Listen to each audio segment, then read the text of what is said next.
Hi guys, in this video we're going to see if plus X lookup combo. So we have dump here with the names and their scores. So I want to get the results like whether they passed or failed. So if the scores are greater than 75, it should say pass. If the scores are less than 75, it should say fail. So I have already added the formula here, as you can see. So for 75, less than 75, which is Amit's score, reflecting as fail.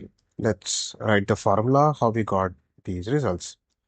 First, we need if and then X lookup.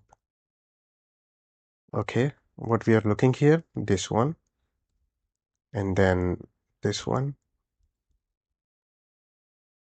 the result range. Okay, now it should have greater than 75.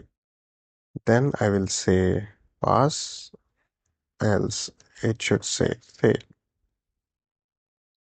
Cool. I'm going to hit the parenthesis, and now you can see for Rahul it is reflecting as pass, for Amit it is reflecting as fail. So this is how you can use if and XLOOKUP both together and you'll get the results. Thank you so much for watching.